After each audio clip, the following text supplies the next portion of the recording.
As you may or may not know, my wife and I just got back from Vegas. It was a great trip. We ate, we drank, we had a blast. But then we got home and looked at the credit card, and I gotta say, it doesn't matter how much fun you're having, $25 for a drink is a ripoff. Frickin' Vegas. I hate getting ripped off, and so do the lads over at Harry's. They spent years watching the razor blade companies rip people off and said, no more.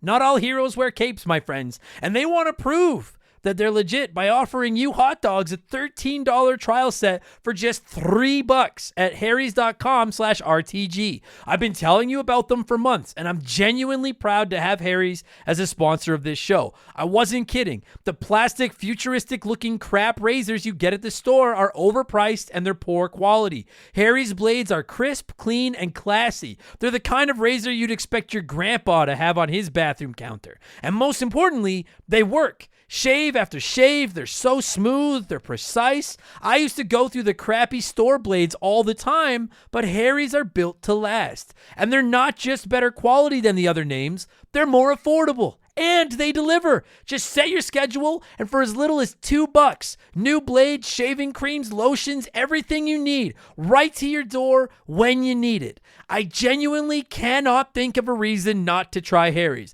And I'm not just saying this because they're sponsors. They're the best shaving supplies I've ever used. Try them out, and if you're not happy, your shave's on them. And unlike the other subscriptions, they're really easy to cancel if you want to too, which is a nice bonus, but believe me, you're not going to want to cancel. Getting ripped off isn't funny. Switch to Harry's. Get started with a $13 trial set for just $3 at harrys.com/RTG. That's harrys.com/RTG for a $3 trial set.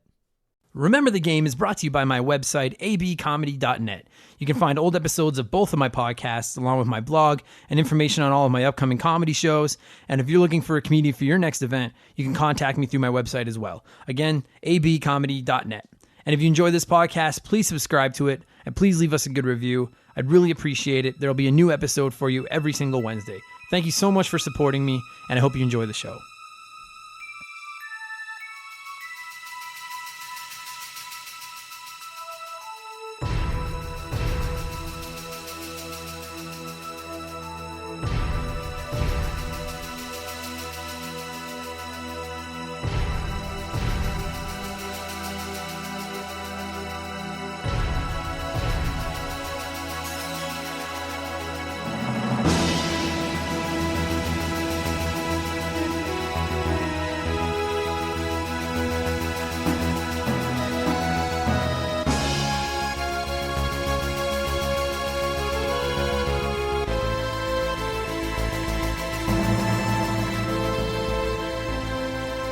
Oh, you get that warm, fuzzy, nostalgic feeling right now too, don't you? Oh man, when I record the intros to this thing, I'll usually let the music play on my computer, and then I'll stop it where the words are going to kick in, so that I've got it like right in the moment. And I listened to that about 4 times before I started recording this. Like, just the train and cloud and the Midgard. Oh man, what is up? Welcome back to Remember the Game, episode 12. Final Fantasy VII. I don't think there's a person listening to this podcast that hasn't played that game. If there is, I am shocked. What can you say? It's probably one of the most historic video games ever made, I would think. I had such a hard time just coming up with the music for this episode. I listened to so many songs, and I was so torn. I was going to play the theme from the infamous scene with Aerith, whatever you want to call her. I was going to play the Sephiroth music, the part where he's walking through the fire. Finally, I was like, dude, everyone knows that opening. Not everyone has gotten very far into the game, but everyone has played that intro where Cloud jumps off the train and tags up with Barret, and Final Fantasy VII. Honestly, I've got some mixed opinions on this game, and you are about to hear them. Some good, some bad. My buddy Tyler is back. We reviewed Mega Man X a couple weeks ago, and I'm not gonna say I'm not gonna waste your time. I'm just gonna get right to the podcast, you guys. Grab a drink, sit back, relax, and join Tyler and I as we reminisce about the legend, and the myth. I guess it's not a myth. It's just a fuck. How would I screw these intros every week? Let's talk some Final Fantasy VII, you guys. Here we go. God.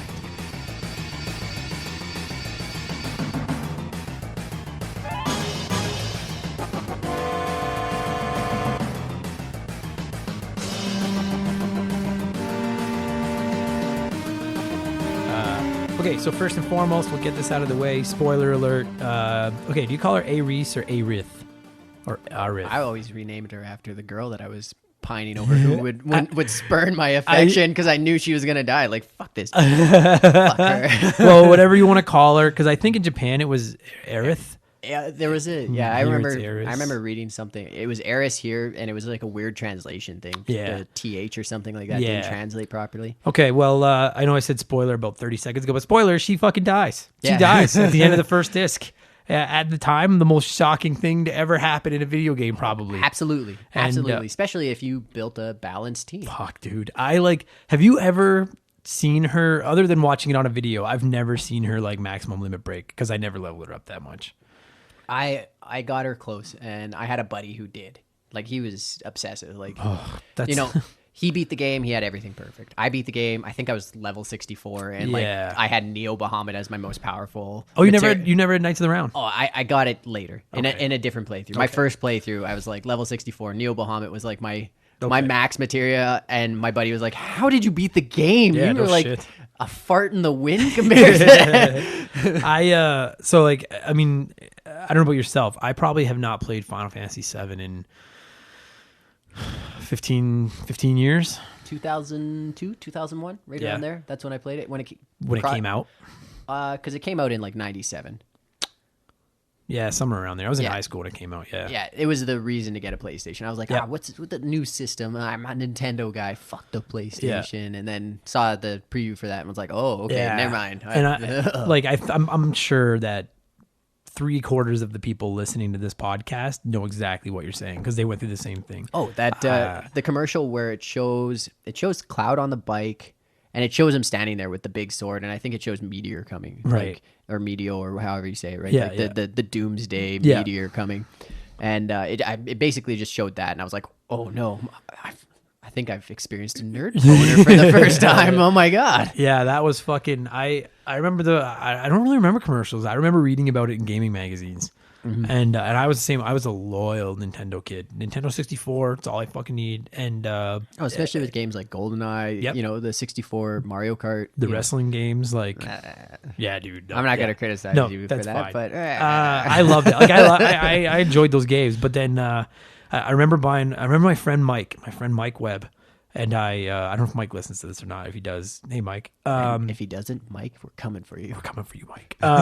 We would buy those gaming magazines and we would just like huggle over Final Fantasy VII for hours and be like, look at this, like, because until then, especially back in like because that was very prime or very very preliminary internet days. Like it was fucking first internet. Yeah, so it's dial up to look at anything on the internet. Like a picture was 15 minutes. Yeah, you know, I- each line. Yeah, like I had played Final Fantasy 2 on the Super Nintendo, and I had seen Final Fantasy 3. I never played it, and then all of a sudden it was Final Fantasy 7.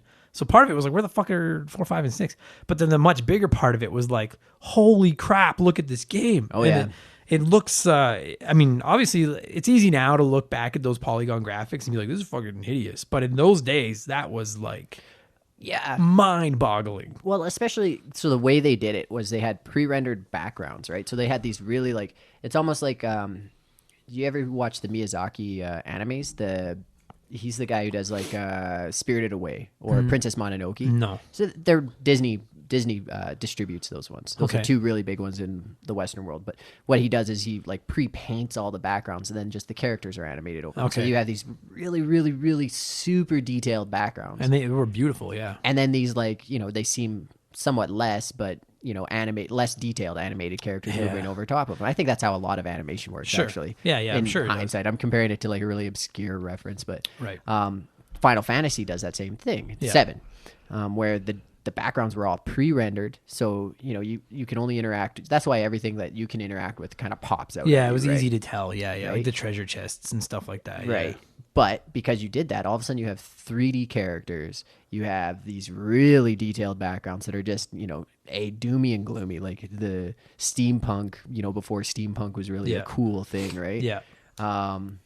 it was like they were cool looking, and then you get to the cutscenes Except and for like freaking arms or barbells Yeah. or whatever. I don't Have know. you- dude- It still looked cool back then. Like, it captivated my imagination, absolutely did. right? It was 'Cause- easier to imagine what they were trying to do. Yeah, like yeah. and that's what you kind of use your imagination, but you could imagine what they were supposed to look like. Yeah, exactly.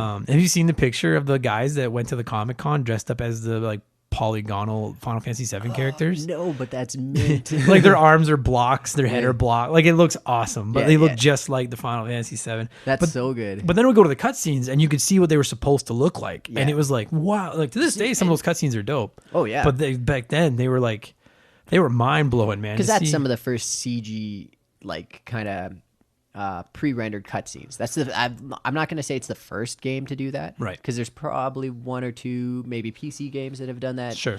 right around that era. But it's one of the first mainstream ones. Yeah, it was. Yeah, it and I don't often get into like the like behind the scenes like news and stuff when it comes to this podcast, but like I do know for a fact that with Final Fantasy VII, it was initially going to be a Nintendo 64 game. Oh, really? Yeah, and then they were like, "Yo, like this isn't gonna work on your cartridges." Like, at all. It was 3 discs, Yeah. right? Like it was 3. It was the was first huge. game I ever owned that was more than 1 disc, and I was like, "Wow!" Like, Oh, yeah. And it was 3 discs, but they were like, "It's not gonna work on carts," and they ended up going over to PlayStation with it. Like, it makes you wonder if Nintendo hadn't decided to go with cartridges for the 64 and they had just gone right to discs. Maybe they It would. would be SquareSoft would have. I think it was still SquareSoft then, right? Like it wasn't Square Enix yet. It I was don't still- think so. I think it was SquareSoft still. Yeah, they would have probably stayed with Nintendo. Like, I would and think so. that's one of the title companies that made Sony. Dude, the Final Fantasy VII. The only reason I bought a Sony PlayStation Sure. was for 7. I think a lot of people would. I think I did too. Like I think a lot of people would say that it. And it's funny because like, and we'll get into this a little bit more, but like, I think Final Fantasy VII is slightly overrated. I think that what it accomplished, we'll get into that more in a minute. Like what it accomplished is great, but I wouldn't put it in my 3 favorite Final Fantasy games. If we include all SquareSoft games, it doesn't make the list for me. Oh yeah, no, if you include all of them, then it's getting further down. But it's Yeah. 4th or 5th on my depth chart just for the Final Fantasy games. We'll get What do into you, that. what do you put above it? We'll get into that in a second. But I do think that like what it did, like I don't care what anyone says. Final Fantasy VII put the PlayStation on the map. It was the system. It was a system seller. And Yeah. like when I think back to playing the original PlayStation, I think of Crash Bandicoot. Yeah. I think of Tony Hawk. 'Cause Yeah. that's where I played my Tony Hawk Yeah, games. yeah, like yeah. oh god, I played a lot of Tony Hawk. Oh, that's why I started skateboarding. Was it the Tony Hawk games? Yeah, I Oh, had God. tried skateboarding like the Bart Simpson days, like, oh, I'm gonna be a badass. And then Yeah. I had like I didn't even have the properly cut skateboard. I had like the 80s style skateboard with the plastic like guards on it, so you didn't wreck the art on the board. The one lip, like it only had the Yeah. one side. Yeah, just brutal. like And then the Ninja Turtles. yeah. And then playing Tony Hawk was like, oh, now I'm going to do this actually, because Right. it's badass. Right. Like, yeah, like that's what I think of when I think of the PlayStation. I think of Crash. I think of Tony Hawk. I think of Metal Gear Solid. And I think of Final Fantasy VII. Like, Yeah, those yeah. were like, and those are some And huge. Resident Evil. And I never played them. I do think of them now, but I didn't play them back then. Yeah, that was like the Those were second big, too. title. Yeah, and then those I were big, was too. probably I probably wasn't too young. I got scared playing those as a kid. Dude, Like, yeah, they're scary games. me and my buddy Sean would stay up and play the Resident Evil, and then just like all of a sudden we're screaming. My parents were like, "What the fuck are you doing?" Ah! But it was Final Fantasy VII. I would love to see someone that has never played one of those, like a kid, like my nephew that's like 12. Yeah, yeah. And try to sit him down and show him Final Fantasy VII and have him just be like, what is this? Because Yeah. I was like, this was The top. the thing back The then. top. Like it was, I mean, not only were the characters cool and like the story was great, the graphics for the time were incredible. It was 3 discs, which was a huge, to this day, it's a big game. Like it's a long game. Yeah, I think my first playthrough was like 70 hours or something. I like believe that. Yeah, right around there. And then like I remember getting my mom to print off a player's guide at work, and it was like a binder. Yeah. Like it was so big because there was so much. Because if you wanted to do everything, if you wanted to defeat all the weapons, get all the materia, all that stuff, it was a lot to do in that game. So after my first playthrough, I printed off a walkthrough. Okay. And it was, I think it was like 100 pages. My dad was pissed because I used up an ink cartridge Sure. at home. Like he's like, "What the fuck are Yeah. you doing?" I'm like, "Man, I suck at this game. I need help." We'll just play it. No, it doesn't work like that. There's secrets everywhere. Like I Yeah. don't fucking know. And there was so much to like. It was a lot to do. Like so okay, let's do the rankings quickly. Then we'll go to just so I don't forget. Yeah. So I don't know exactly what order I will put them in, but for me it's 4, 6, and 9. are the top 3 Final Fantasy games. Yeah, okay. I didn't like 4. Oh my god. So 4, is that 2 Yeah. in North America? Yeah. Right. That's the first RPG I ever played. Actually, no, I did like that one. I like the whole like betrayal and that stupid villain, that clown guy. The clown guy. Yeah, well, he's like a jester kind of guy, isn't it? Like the main villain. And that's 6. That's that's 6. Kefka. Yeah. Yeah. Okay, Kefka's the greatest villain ever. Yeah. Oh yeah, that's another reason that 7. Okay, 7 goes behind 4, 6, and 9. At least for me. Yeah. That said, Sephiroth is a 1B to Kefka's 1A. I do put Kefka ahead of him slightly because Kefka, he was creepy. Kefka, like my buddy Mick said on the podcast we did about it, Kefka was the Joker. Yeah, like he was creepy. the perfect Joker. Yeah. But Sephiroth is such a badass villain. So in 4, who's the villain? Is it your dad? No, well, it was Golbez, Right. but then Golbez turns out to have been under control. I can't remember the name of the. I'll have to look it up because I'm doing a podcast about it soon. I haven't played it in a while. Yeah. It wasn't Golbez was the villain for a while, but then he doesn't end up being the villain. It ends up being somebody else. And Golbez ends up being Cecil's brother, oh, okay. like kind of Star Wars-y style. Yeah. That okay. Yeah, I kind of remember that. I didn't play a whole bunch of that. I played 6. Sure, which is fucking great. Like for me, 4 and 6 are the 2 greatest Final Fantasies. Well, and I like 9 a lot. I really enjoyed 9 because I felt like it brought it back to the fantasy. I felt Exactly. like 7 and 8 were. I liked 7 a lot. Like I said, I do too. It's genre defining, and it's on my list of top 3.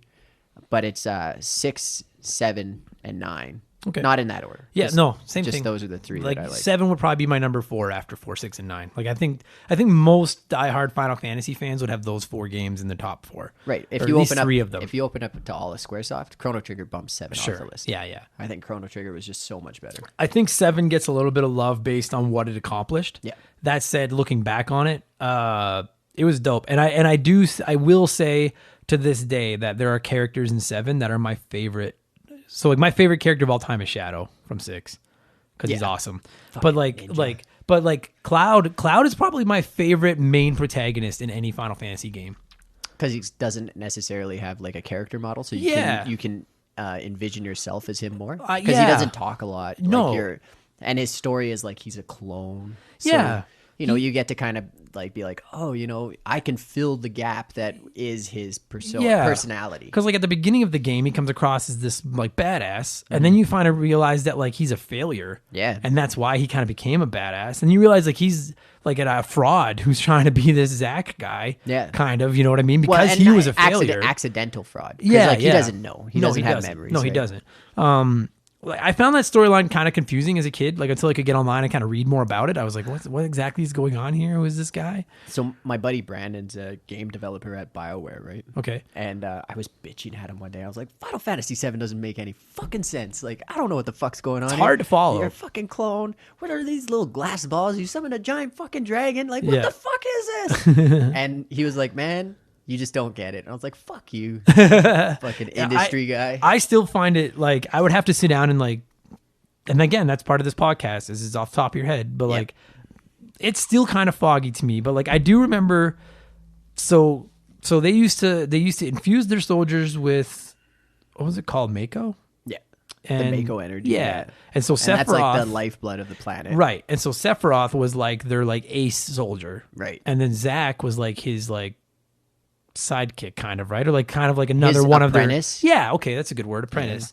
And then Cloud was just like, because Cloud, as you end up finding out, was like one of the like the fucking pawns. He's like one of blue. the first guys you beat in the game. Like you get those 2 soldiers come up to the train track. Yeah. He was one of those guys. That's what he was. He was just like a grunt. Yeah. And then Sephiroth goes crazy because he realizes that he's like a science experiment. And yeah, he's a descent or like a clone of the ancients, right? So then he kills Zack.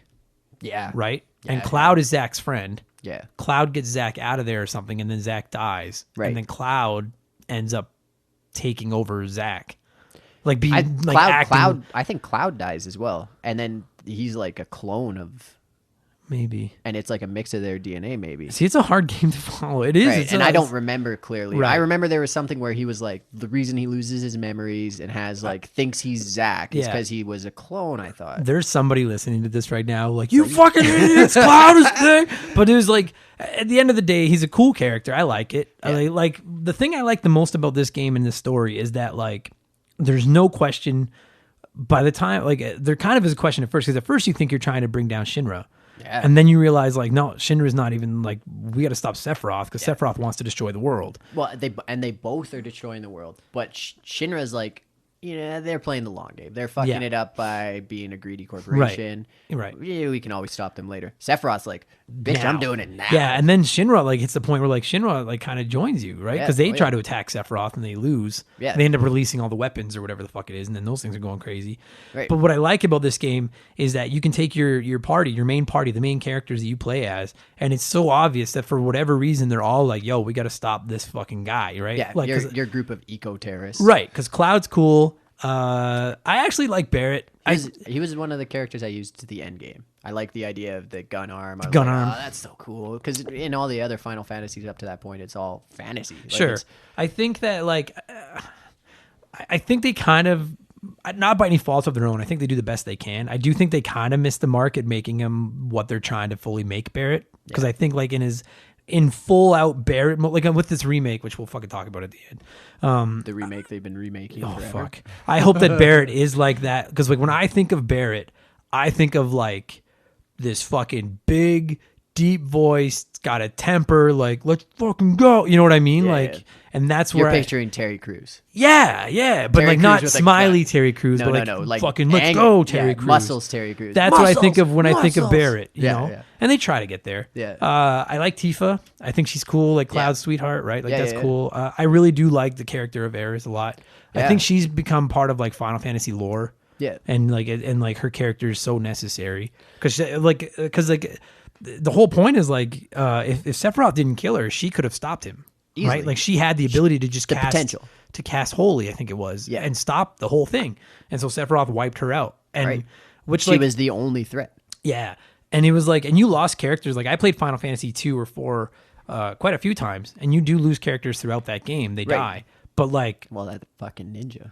yeah. But, like, to have this dude, the main villain, drop out of the sky and just stab the heart of your team in the yeah. heart, and then you're expecting her to come back, and then it's like, no, she's gone. Like, What- she's not coming back. So, and I won't spoil this yet because you're playing through Chrono Trigger for the first time. Yes, right now. don't say anything about So Chrono I won't. Trigger right I now. won't spoil anything. But I loved that, dude. Like, at the time, it was so shocking. But like you said, you expect to be able to bring her back. Especially do. with the Phoenix Down. Like, what? I don't get it. I have these Phoenix Down. I You know. bring everybody back to life. because, like, dude, like, I don't know if you fell down. Okay, well, I'll finish the characters and then we'll get into this. Yeah. Okay, so you have Aerith. She's cool. Tifa's cool. There is it Kate Sith? Is that how you say it? Cat Sith? Yeah. I fucking Cat hate him. Sith. I fucking hate him. He's like a fucking spy for Shinra. Who I never then- used him. No, nobody uses him. He fucking sucks. I wanted a mogul, like the little Yeah, what he is yeah. kind of like a cartoony version of. Like I wanted an actual mogul. I Yeah. was like, this guy's bullshit. I think he sucks. Red 13's cool. yeah, He- he's probably the most badass. Yeah. Okay. Well, no. For me, he's second badass. Okay. Yuffie is kind of take or leave her. Vincent's cool. I don't really use him. Yeah. Because sometimes I find that he's kind of a fucking hinder to use. With Well, his, he's emo. Yeah. He cries. Yeah, he is. cries. But I love his whole gimmick and, like, trying to get him and stuff. I think The it's, limit break. Yeah. His limit breaks were cool. Like turning into Frankenstein's monster yeah. to Dracula. You know, Yeah. like he kind of had like a cool. that nuance he's, like, locked in this basement and you have to, like, go down and, like, dig him out and find him, and then he'll, like, eventually join you. Is cool. Can you miss him? You can. You can miss him and you can miss Yuffie are the two that you don't have to get. Really? I didn't know you could miss Yuffie because she steals all your material. She doesn't does steal all your material a little bit. This show is sponsored by BetterHelp. Everyone that listens to this podcast knows about our illustrious CEO, my dog Molly. But the other silent partner behind the scenes is my wife. And let me tell you, my friends, a 17-year relationship with another person that has to talk to and live with you is a lot harder to maintain than one with a dog. We've had our ups and downs, and as you all know, a relationship isn't all sunshine and rainbows. They can be a lot of work. You get out what you put in when it comes to relationships, and talking to a therapist can be a fantastic way to put in some work. They can help you work through your issues, learn to communicate better, and even just provide you with an ear to bend when you need it. I've talked to my therapist about my relationships, especially when it came to my stand-up comedy career and how much I was away from home, and they helped me work on ways to keep my relationship strong even when I was out on the road. It turned out our relationship was actually better when I was out on the road, but that's a story for another day. And I know, right? Therapy. Who has the time these days? BetterHelp hears you, and they're making it easy. Fill out a quick form online, and they'll match you up with a therapist that suits your needs and that'll work around your schedule. You pick the meet times, and you can get your therapy fix from anywhere, over video, phone, or just chat. Become your own soulmate, whether you're looking for one or not. Visit BetterHelp.com/rememberthegame today to get 10% off your first month. That's BetterHelp, HELP.com/rememberthegame. And then there's Sid. And for me, Sid, I love Sid from Final Fantasy. I know there's a Sid in everyone. Yeah. Final Fantasy VII Sid is the best. So, like, you know, the MCU multiverse, right? Yes. Sid's like the one guy who like fulfills that role in the Final Fantasy games. Yeah, he is. Yeah, he is. He's like, everybody else is kind of has their story, but I'm the guy. He's the god character who's in every story, right? And I like a lot of the Sids, but Final Fantasy VII Sid is my favorite. Oh, he's an asshole, but like you can tell that like he's not an asshole. There's a good guy there because his I love his story the most of all the stories because except maybe Cloud's that I don't quite understand because Sid's whole story is that he wanted to go into space, and then his wife kind of like fucked it up, and now he's just this guy who spends his days blue collar working guy, you know, dreaming about going to space because that was what he wanted to do. Yeah. And then when he joins you, like he's such a because he's got that like fuck off to him, which I think is so cool. Yeah. And then that anti-hero attitude. Yeah, right? And when you lose Cloud for a while, they make Sid the leader. Yeah. Which I really enjoy. I'm like, that's really cool. Well, and above Barrett and above like Tifa, who you know, like Barrett was the leader originally of Avalanche, right? But he just recognizes this, you know, Sid's the guy. He's the guy. He's the guy who can fix anything. You better make him the leader. So they're a cool team, and I really enjoy the cast of characters. And this one outside of Sith, he can go fuck himself. Now, did you fall down the wormhole of trying to revive Eris? Because I did for quite a long time. Oh yeah, I thought that. Well, especially I put time in. She was my healer. Right. So when you build a party in those games, usually you kind of like want to have a brawler, especially when you played 6. You kind of have that like idea that you want different types of damage. Right. Or if you'll find out in Chrono Trigger, this isn't really a spoiler, but you want each character has a different magical. Yeah, they're elements, right? I remember that. Yeah. Right. So you want to have like a diverse team. You don't want to have everybody using the same element. So you want to have like a healer. You want to have a brawler. You want to have a magic caster. Somebody who, you know. Well, and she had limit breaks that were like heals too, right? Right. Like I remember that now. Because it had materia, and like I had never played 6 before I played 7. At least not much. Yeah. And so I found the materia system kind of weird because I was like, you can give anyone any spell at any time just by equipping materia. Yeah. But now I've come to appreciate. Now I've come to kind of appreciate that system a little more. Yeah. Because like, dude, I don't know about you, but like. Being the age that I was when that game came out, I had nothing better to do. I would lay in my room for hours and just listen to music and just grind, just to try to like level up all my materia and master all my materia and everything. Especially my second playthrough. My first playthrough, like I said, I streamlined it. I just wanted this story. I just was like hungry for the story. I wanted to know what was going on, even though I, you know, didn't really quite understand everything. And like there's subtle nuances, like, you know, Jehovah is one of the, you know, they kind of like do throwbacks to Japanese lore to Christian lore, or not, well, Jehovah Witness lore, but Christian lore, you know, Jehovah being the god figure. And so they have, and like Sephiroth's sword is called Manamune or Masamune or whatever, which is like an ancient Japanese sword. It's supposed to, there's a lore to that. Right. I don't quite know it now, but I think when I was at that age, I probably looked it up. I was like, oh, wow, you know, they're drawing from all of these real life things, even though they're not even real life things. They're just like folklore. They really do a good job of making Sephiroth about to be like, I'm a god and I want to be a god. And his final form, even like, oh man, that was badass. And you have to unite this team to go get him. The materia thing was cool because you were right. It was kind of like the only reason Iris was my healer was because she had those limit breaks that healed. Right. And like it's kind of sexist maybe, but like back in those days, that's what the girl was. The girl was the healer, right? Like that's what you did. Tifa wasn't. Tifa was badass. Yeah. That was cool. I was something I found really cool too because I'd never really seen that in a game. Because I mean, like playing Final Fantasy 2, you had Rosa, and she was just like the damsel in distress healer. Yeah. And Mario RPG, Princess Peach or Toadstool, whatever, was the healer. Right. And in Final Fantasy 7, Tifa like didn't even use weapons. Like she used like martial arts was like her weapon, and her limit break was like crap out of people. Yeah, and I thought that was so cool that they had this huge muscular guy in Barrett, and instead Tifa's the one that punches and kicks. Yeah, and it was still might have been a little bit sexist because she had huge jugs. Yeah, she and sure did. They played that up like Huge triangle jugs. Yeah. She's jumping, doing it. You're like, yeah, we won that fight. But So yeah, no, like it was. The characters are cool. I really like the materia system. The storyline, albeit a little bit confusing, yeah, was fun. the materia system too, like the combos you could achieve with them, like with the mimic materia. I Yeah. think there was one where you would do like a last cast.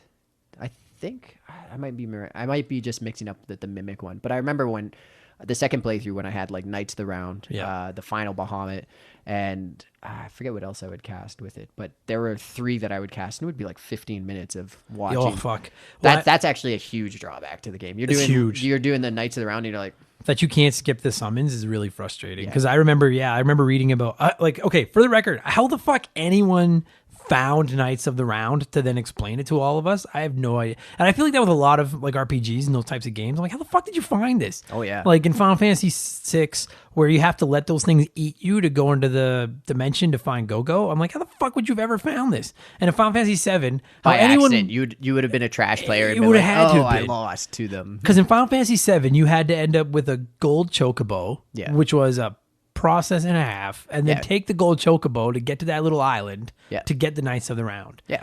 I have no fucking idea how anyone ever found that out. My friend Thomas told me to do that, and like I was like, oh, yeah, because I didn't. Like I said, the first playthrough, I missed all of the final limit breaks. Yeah.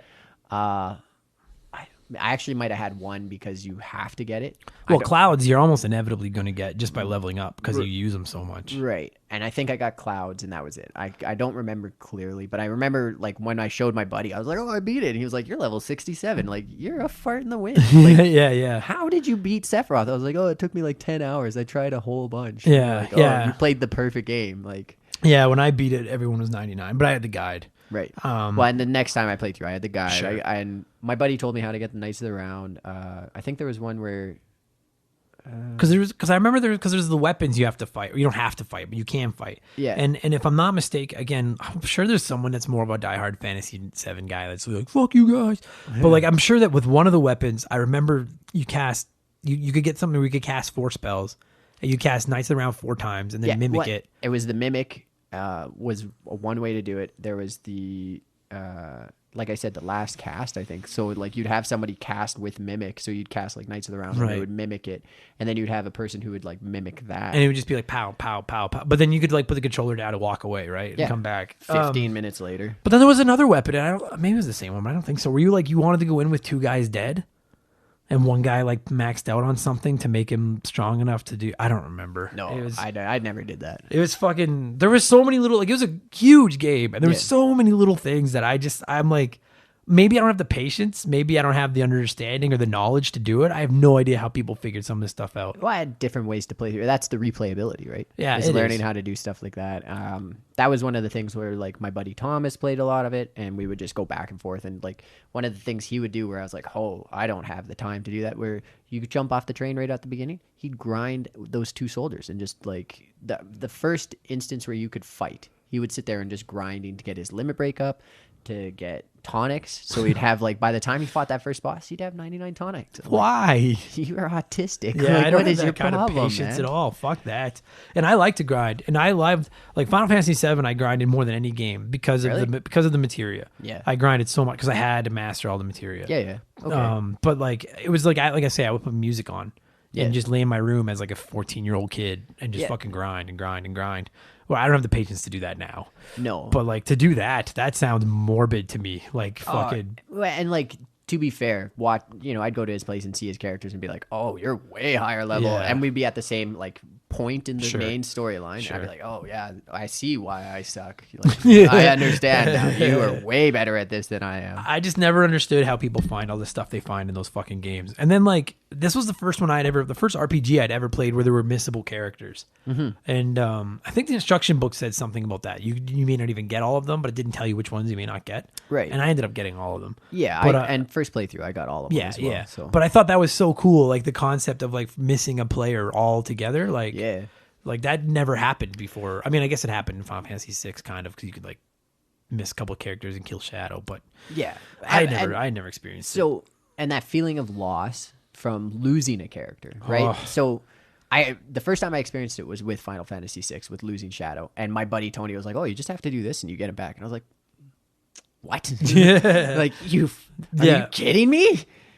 But with 7, like you don't get her back. No, and I was so convinced that there had to be a way. And then fucking, especially in those days, like anyone that's younger is listening to this is like, you guys are stupid. But back then, like you didn't lose a character. No, and the internet, dude, like when you would Google, like, can you be revived? I don't think there was Google yet. Or yeah, I guess You would not. have Yahoo'd. Yahoo'd, you're right, Yahoo'd. Google wasn't even like a catchphrase. You're yet. right. It's true because I was like one of the last people to transfer off Yahoo. Even when Google was big, I was like, I'm a Yahoo guy. And then finally I was like, it's Google. I think Yahoo, one of their like dying, their like companies like death rattles was they paid Gossip Girls or Charmed or one of those WB shows to, instead of dropping like, oh, just Google it. Just Yahoo just it. Yahoo. Just Yahoo it. But yeah, you're right. It's what it was. It was Yahoo. And there were so many rumors about how you could revive her. You had to get 99 tissues and then go do this. You had to go get some key that would get you back into Midgar where you could dig up something. Yeah. And those were on those like janky HTML sites where it was like a solid color background, solid, a single color text. And that was the webpage. It was just like text and a background. Yeah. There wasn't like, hot links that you click onto that lead you to different, and it wasn't like any kind of flash art. Like it was literally text in a background. Yeah. And there were so many different rumors, man. And then it came out basically they were all fake eventually. Although like I'm still not 100% certain. I want to say there's still a way you can revive her in the Japanese version. No, I don't know. But I don't know. Or they wanted to put that I in think there or was something. There was like it was one of those crossroads where the director was like, nope. So do you wish they, because I kind of wish that they had put it in. I think it would have made make it totally optional, but it would have been another cool thing to add to the game. So I had a hamster at the time, right? And losing Aerith caught me lost. So then when my hamster died, I was like, oh, this is a thing that happens in life too. This is something in a storytelling medium that I have been faced with, as a developing youth, right? And so then when it came to losing my hamster in real life, I was like, oh, okay, like that's what loss is. You grieve. And like I grieved over Earth. Like I think a lot of people did. That was a big deal, man. It was the first time I was upset about losing someone. Yeah. And like I was attached to her. Like when you're watching TV as a kid, you're watching for half an hour, you don't really develop an attachment to those characters. When you're playing a game for 60, 70 hours. Yeah, you may have 40 hours plus in by the time she dies. Yeah, I think it was about that, right? Like, if you did a lot of exploring and stuff like that, you could be like, I mean, dude, if you took the time to fucking max her out, which I'm sure lots of people did, and then she died, I don't even know if I would have been sad or angry because I put so much time into it. She's gone. Right. And I think like the first disc is the biggest disc. Like that's the most. Yeah. So, you probably spend the most time out of the other 2 discs. Right? Yeah, because I'm pretty sure by the second disc, like you have all the characters going into the second disc because you have them all when Ares dies. Do you have the airship yet? I think because you get it with Sid, don't you? Yeah. So then it's a lot of like the second disc is mostly like exploring. So then the up. world's opened up. That's what it is. The linear story. It's less of the linear story, and the world's opened up more. And then I think 3 is basically just going to fight Sephiroth. Like it's basically what and it's the for. weapons, right? And the weapons, yeah.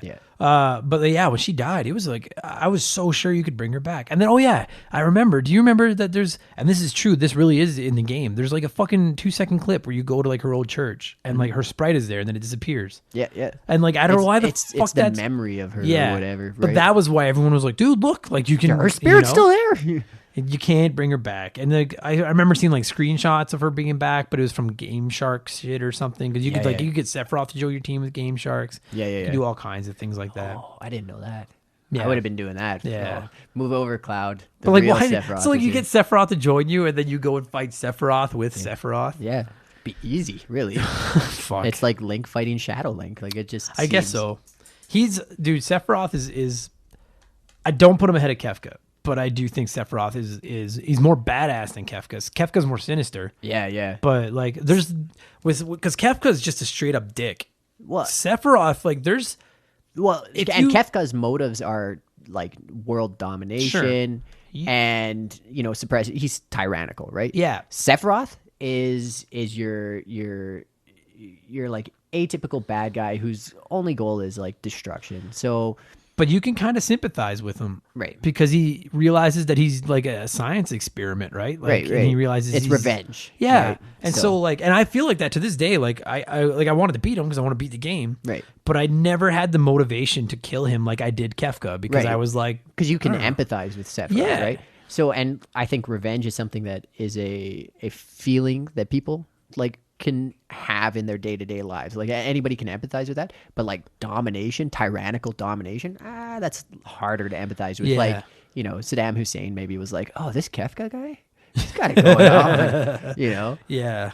But the average person to like have grandiose designs of world domination and playing the Game of Thrones like that, like duplicitous behavior like that, I don't know. Most people don't empathize with that. No, and then I was And that's why villains like Sephiroth are I think better than Kefka because you can empathize with them. You see them as like, oh, I could go that way. Yeah, like I get where you're coming from. Yeah. Just like in Mega Man X, like the Mavericks, it's like they feel oppressed. I could go that way. It's like, and I don't entirely remember because it's been a long time, but like I'm positive there's parts of Final Fantasy VII where they're just like, they almost like are trying to tell Sephiroth like, yo, like chill out, like that sucks that happened to you, but like relax. Yeah. And Sephiroth's like, no, fuck all of you guys. Like he burns a village, and at that point, I think it's like, fuck. That's that's the scene where like because he burns that village, and then there's a cutscene with the fire where he's walking through the fire, and he's so cool. Like you're like, yeah, because I remember that too because they do the flashback part when you get to that. What town is that? Is that Nibelheim? Yeah. There's a flashback where you get to that, and you actually get to control Sephiroth. Yeah. As this superpower, like you get to control him and Cloud. Cloud's like a pussy. Yeah. But Sephiroth like has all this magic and he's such a badass. And I think his sword, like he's already doing 9. Yeah. Top damage. Right? I think that's a really cool scene because that's a good way of making it really puts into perspective to you just how powerful this guy is. Yeah. You know what I mean? Like that was really well done. They give you just 5 minutes to play as him just to be like, holy fuck. And it's not even his final form. You're Yeah. kind of like, when you see him later in the game, you're like, oh, okay, now he's, Yeah. Oh. It's a great game, man. The Sephiroth is cool. I really like the characters. I love the Turks. I think the Turks are so cool. Yeah. They remind me of like a more badass Team Rocket. Yeah. Like, because they're not. For sure. They're kind of like, I think they could have made them a little funnier, but I think I get what they're trying to do with them. Like, so they made the like members of, what was the eco-terror? Avalanche is Avalanche. the Avalanche. Yeah. So they made the members of Avalanche a little goofier. And then I think they tried to make the Turks a little more badass because they are kind of like your main antagonist at the beginning. Yeah, I love the music that plays when they show up, and they're all in suits. Like they're so cool. Man. Yeah. Like, And they look cool. They have that like you could tell. So if you ever see like cool Japanese kids who are on Harajuku Street where they have their hair done like that, you could tell like they're sprites. Like you were saying earlier, like you see their sprites, and you're like, oh, they're badass. Yeah. They're cool. The Turks are really cool, man. Yeah, the Turks are cool. Avalanche, the Avalanche is cool enough, I guess. Yeah. They're eco-terrorists. How cool can they be? Sephiroth is dope. I really enjoyed the whole storyline about how like Shinra's destroying the planet to like get this money. And then Sephiroth comes along and like Shinra, like you're right, Shinra knows they're destroying the planet, but they're like, well, we're gonna get really rich. It's gonna take a long time. Right. Sephiroth's like, nah, let's just do it now. Yeah. And that's when Shinra's like, whoa. And like I thought that was so cool the way that they really do a good job of making the entire world be like, we have to stop this guy. Like everyone puts their differences aside. He needs to be stopped now. That's a really cool theme for, if you juxtapose it with today's like current state, right? Like that's so ahead of its time. Because in 97, people weren't worried about that. Like people were a little bit like, oh, the oil's going to run out. And global warming wasn't a catchphrase yet. Like lots of that stuff wasn't really on the radar. Like I think the fallout from like, oh, the Russians, was still a thing, but worried about that kind of stuff, that wasn't a thing. And now, like, how ahead of the time is that, Yeah. And I think that I don't know, I think that's a good storytelling medium when you have something that's gonna, it's like The Simpsons when they predict the future. Like, it's like, you got good writers if people are able to like look at current events and then project something that's gonna happen. Yeah. They do a great job of like really making it seem urgent. Like we all have to get this fucking guy. And then I just thought of it just quickly. Probably my favorite part of that entire video game is where you're breaking out of Shinra and Cloud hops on the motorcycle. And he's like, that is the best. He's so badass. Like, so I liked that. I liked the tower defense where you are defending that town, right? Yeah. I hated the snowboarding. because Me too. I actually Me too. snowboarded and I was like, this is bullshit. Yeah, the snowboarding, the games at the Golden Saucer sucked. Yeah. Like Yeah. at the time, it was maybe they were trying to be cool, but most of them sucked. That's what I felt like, though. I felt like they were like the motorcycling. It felt like it was part of the story, and it was really cool. That really established Cloud as like this badass dude. Right, but the snowboarding, I felt like it would have been like if they made him skateboard or something. I was like, you're just throwing that in there. Like he's a freaking soldier. Like I get that he can ride a bike. He's a badass, but Sure. I don't know. Yeah, I felt like the motorcycle part, and I never really thought of this till just now, but like I feel like part of that motorcycle scene is a really good way to establish that Cloud is the leader and not Barrett. Yeah. Because at that point, Barrett leads the Avalanche, and Barrett's kind of trying to tell Cloud what to do, and Cloud's like, "Oh, as long as you'll pay me, I'll do whatever you need me to do." Yeah. And I really feel I'll like even that, dress in drag and try to seduce the mob right, boss. which is fucking like I didn't even understand that as like a kid playing it. Now I'm like, holy fuck, you. It's affected you, hasn't it? Yeah, it really has. echoed through your development. That's fucked up. But but that motorcycle scene is the scene where you realize like, yeah, Cloud's the guy. Like everyone shut up. Follow him. He'll be fine. Yeah. Because I think it just showed the inadequacies. Like Barrett was thinking small time. Like he's like, oh, we got to stop, this company. And then Cloud's like, I can carry the weight. Yeah. Like I'm the guy. Do you know who will I get it am? down. Yeah. So it's cool. So they're remaking it. Yeah. And I know that you're right. They've talked about it for years, but now it's like, Well, and they remastered it at one point. Like they had I think it was Eidos or whatever. They had a computer version that was remastered where everybody had, like the sprites had mouths and I don't know. They even had like, they had one that was put out where it was the same game. So they didn't redo anything really. They redid all the characters though. So all the backgrounds were the same, but you had like really detailed characters running around. oh, that's cool. It was cool. It looked a little campy though, because sometimes they would like some of the cutscenes where it was like a half cutscene. Right. It would revert to the old like character sprites. Oh, okay. Yeah. Nothing like this remake is going to be. No. Although like, This remake will be huge.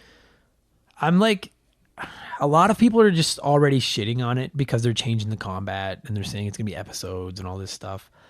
I'm like, I can look past the changing combat if the new combat is good. Yeah. Like, I think that what people need to remember is like the whole reason most people wanted a Final Fantasy VII remake is to see these characters look the way they wanted them to look, but just it's didn't a have the visual means thing. It's to not do. necessarily change the gameplay. It's not Right. change the story. It's you just want it to be visually contemporary. What I'm worried about is, I mean, I'll be honest, like half of me is, I guess I'm a little skeptical it's ever going to come out.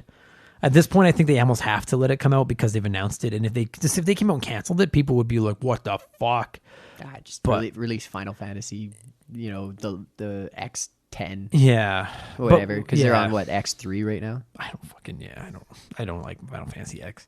But they that fucking Cloud Titus can go fuck himself. But like like they're saying it's gonna be like episodes. Yeah. Because it's too big of game. And I'm like, I get that. see, I don't. 'Cause- Dude, it's not that big of game. Well, Like, how much are you adding? It depends on how they redo it. Because like one of the reasons why they were able to do the game the way they did it before was because of the pre-rendered backgrounds. So if they Right. have the backgrounds be more interactive and more three-dimensional and have the characters moving through these, so they're not just like making a 3D game, Sure. quote unquote, like air quotes there. Yeah. But making a game that, because they basically cheated having a 3D game by having 2D backgrounds Right. and 3D characters run over Right. it. But if they're making a true 3D game, it'll be quite a bit bigger. But like, there's some big, like, you can't tell me it's gonna be bigger than Fallout or bigger than fucking like Skyrim or something like that, or like Breath of the Wild or any of So those. I don't know how big Breath of the Wild is, but I don't think it would be bigger than those other ones. I don't think it will maybe be. maybe Fallout I bigger than just- Fallout 3, because like- Fallout 3 is a small map.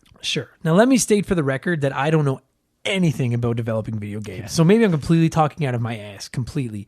I just hope that it's not them looking at it like, if we split this into 3 or 4 chapters, we can sell $70 game 4 times. Because no one is going to buy one and then not be like, oh, I got to get the rest now. Like, you're going to get them all. It's a Shinra move. They need to change their company name. They're man. Shinra. Yeah. So like, I hope that that's not what it is. I like, everyone's fucking shitting on it, being like, this, they're changing this, and they're changing this, and it's gonna be Final Fantasy 13, but with the Final Fantasy 7 characters and stuff. And like, At least it's not Final Fantasy 8. yeah, I'm like, yo, everyone just like calm your tits and let's just see how this game turns out. If it sucks, you still have the original and you can go back and play it. And if you're that fucking hard on for a remake because you're like, oh, the original doesn't hold up that well, then maybe the original wasn't as good as you remember, because 9 is almost as old as 7. Yeah. And 9's never been remade. No. And I will sit right here and tell you that 9 has stood the test of time. It And has. was a It looks game. great. Yeah, it looks great. It's fun to play. So if you're that adamant that a remake is necessary because 7 doesn't hold up, then maybe 7 never was quite that good. Yeah. I think a lot of people look at Final Fantasy VII and remember it because of what it did at the time. Yeah. And they're not willing to admit that, like, it's the same as, like, I can't wait to do an episode of this. I've said this on episodes before. I cannot wait to do an episode of this show about Mario 64 because I shit all over that game. And I feel like with Final Fantasy VII, to me, in a way, is the PlayStation's Mario 64. Yeah. They brought people to the house and they showed them what they could do, and it was RPG and 3D and wow. Yeah. Okay. But like, we've found ways to do it much better since then, and it was revolutionary at the time. But I don't know if that translates into. I mean, I haven't played it. I should play it again. Maybe I'm just forgetting some stuff because I haven't played it in so long. Well, and I think like in the time that it came out, it's a little bit campy, right? Like Final Fantasy 9, Final Fantasy 6. These are games that are rooted in fantasy, so they translate actually a lot better. Final Fantasy VII doesn't translate very well in a lot of aspects, and it's rooted more in like contemporary Japanese culture, Right, and less in like a fantasy setting, which is fantasy is kind of like a universal genre, right? Yeah. So that doesn't necessarily hold the test of time very well or translate well. 7 was the right game at the right time on the right system that they marketed properly, that made everyone think it was so cool, and everyone looks back on it with such rose-colored glasses, and it's a fine game. Yeah, it's one of the better Final Fantasies. It's a fine game. Yeah. I just like, I don't know. I do feel like it's slightly overrated. I think it gets a bump based on what it accomplished at its time. But I'm like, if you're going to sit here and tell me that it's better than either Super Nintendo 1, Final Fantasy 9, okay, well, this is a whole nother argument we could have. Yeah. I'm like, okay, so as far as the remake goes, I hope it's good. If it's not, we have the original. It doesn't matter. Right. Okay? Just And enjoy the I original. I prefer the original personally because I like the boxy sprites. I think it looks great. Sure. And like it, I don't know. I wouldn't fuck around with it just because, other than porting it onto a system I could play on right now. Right. That's it. Everyone's getting so upset about this remake, and it's like, well, if you don't like it, just play the original. Yeah. Okay. Right. And I don't know. I've completely gone on a tie. I've completely lost my train of thought. I don't even know what I'm trying to say. Other than Unless this they game's made it so slightly you overrated. could resurrect Aerith. That's Then what I'd play. okay, so that was the last question I was going to ask you. Okay, before I ask you to rank it, we'll get out of here because we're at a long podcast. Do you think that they put a Revive Aerith in this one? I would, but I wouldn't tell anybody. I sure hope they do. I would, and I wouldn't tell anybody, and I'd have like just even like go look back at some of the old like how you do it and have like one of those in there. If they release it as one game as opposed to a bunch of chapters, if they just release it as one game and their last teaser or something before it all comes, because everyone knows that she dies. Like they don't have to hide that, right? If they just drop some form of hint of a revival before they, like in the last commercial or something, the last ad, they'll sell another million copies. Oh yeah, I'd buy it again. I would buy it for a that. system to get it. Me too. I would buy it for that. I mean, I'll play it for sure, but I would buy it for that, like unquestionably. So before we do the rankings, what was your main party that you would have? Cloud, of course. Yeah. Sid, Yeah. because I love him. And Tifa, actually. Yeah. Yeah. What All about right. you? I would do Cloud, Red, and Tifa. I loved Tifa. Tifa, me too. Yeah. Tifa's she's my favorite female Final Fantasy character of all time. Yeah. Is Tifa. She's dope. And I hated doing that because her weapon, like everybody's weapon changes, right? Yeah. And hers was hard to see all the time. Yeah. It's just her gloves. Yeah, it wasn't as cool. It wasn't but- as cool. It wasn't like, well, same with the dog, actually. I picked all the champs. Their weapons didn't really change. Cloud was also like the one main character in one of these games that because in a lot of those games, you always had that one character in your party. Like in 10, I think you always had to use Titus or whatever the fuck his name was. And in 2, you always had Cecil. Yeah. And in this one, you always had to use Cloud. But he was the one that I was like, I'm okay with that. I like him. The game just doesn't work without him. Yeah. I was like, he's cool. He's strong. He's like, more so than in any game, they do a great job of establishing like, he's the guy. Everyone get behind him. Like, let's go. You know what I mean? And they don't start him out like that. No, they don't. They build him up into it. They do. Like he gradually becomes the hero you need kind of thing. Yeah. Okay, so out of 10, what would you give Final Fantasy VII? All things considered. I'd give it an 8. Yeah, because I like I said, it was the reason I bought a PlayStation. The music was great. It was like a cool game. It was a cool game. As far as like a Final Fantasy, I felt like it was different than the Final Fantasies and the other SquareSoft games. Like I and I wanted like a fantasy game. So then having motorcycles and helicopters and gun arms, I was like, what the fuck is going on? Yeah, like, it was this is weird. blowing my mind. Right. So it was different. And I liked that. But in the same respect, like you said,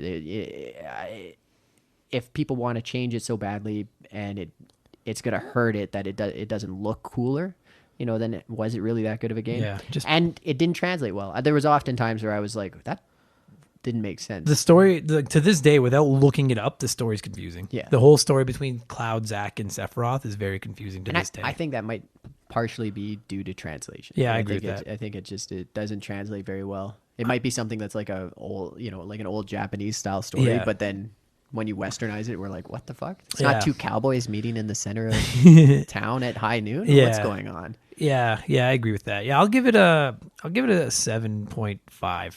All It's right. fine. It's just not the best Final Fantasy. It's not. It's just same as Mario 64. People look at it with rose-colored glasses because of what it was, and I understand that, but it's not all that. It just isn't. Yeah.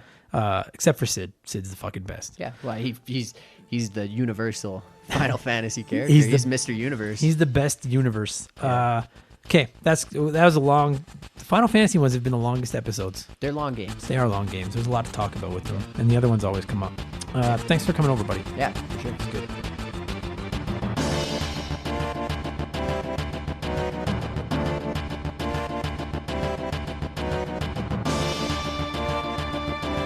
That's going to do it for this week's episode of Remember the Game. You guys, thank you so much for tuning in. I hope you enjoyed that episode. I'm very curious to know where you would rank Final Fantasy VII in your Final Fantasy ranks. So if you got this far into the podcast, please leave a comment or wherever you're watching it. Or next time you see me, talk to me. I'm very interested to know where it slots in for you. This was one of the most requested games when I started promoting the podcast. So I hope it lived up to the hype. I hope you enjoyed the chat between Tyler and I. And that's it. I'm going to get out of here. I will be back next week with another episode of Remember the Game. Thank you guys so much. If you like the podcast, please subscribe to it and leave a good review and blah, blah, blah. You know how it works. Take it easy, you guys. Bye.